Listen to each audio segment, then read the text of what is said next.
Sanibonani wengane zakwethu, ake nginibingelele futhi ngiphinde nginamukele le channel ehamba phambili kezo mina. Kumfezeke wakhomala bathi elasibona makumede emhlabeni. Ngabe usemusha ngana wethu uzophinde ngicela usubscribe, ungakhohlwa ukucomment nokulike, kanjalo futhi nokushare khona okukhulu kunakho konke. Wengane zakwethu, angeke ukholwe ukuthi insizwa uKhuzani indlamlezi umfowapunguse kule CD cover athe kuyidedela namhlanje yesihloko se-album yakhe ethi Aliboli icala lapha kwi-album ezophuma ngolwesihlanu mhla ka-1 December. Lapha lensizwa ke igqoke impahla engithe mangibala nongithe mangibheka abahlazi bethu lapha ngendlela abahlaziye ngaye kuphuma u61,900 lapha khona ke abasifakile isithombe einkundleni zokuxhumana baqala lapha on top iskipa knit cotton polo t-shirt with web eseGucci ke lapha ngoyingane zakwethu sibiza lapha no-23,900 kwase kuthi ke isikhwama lesi sigaxwa lapha sibona lapha ku-CD cover njengoba sibona sinjalo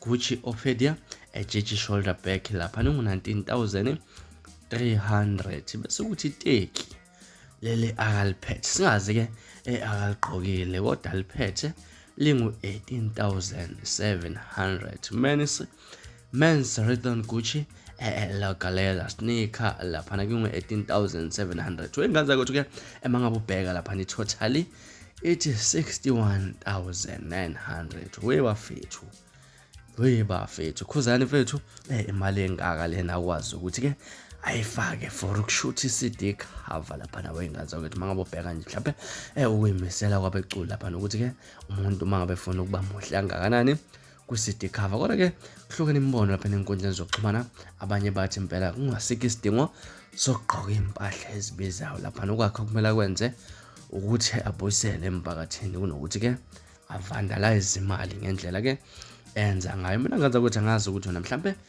kuthini okwakho ukuphawula ngalolu daba, kodwa ngangivaleli ngaphandle anginike ithuba lapha no-comment section ungixoxele kabanzi ukuthi wena mhlawumbe luthini lwakho uvo ngalolu daba. Mina ngaza ukuthi ngilasiboni sengiphuma kanjena, kodwa ngiyathembisa ukuthi ngiyabuya nezinye izindaba ezilandelayo kwevideo elandelayo. Kwakho ukusubscribe libe nosuku lomnandi, ngithanda kakhulu.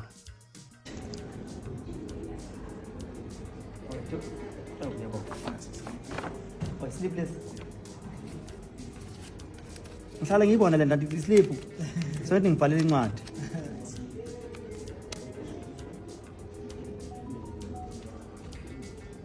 Hey lapho akulungile siyabona.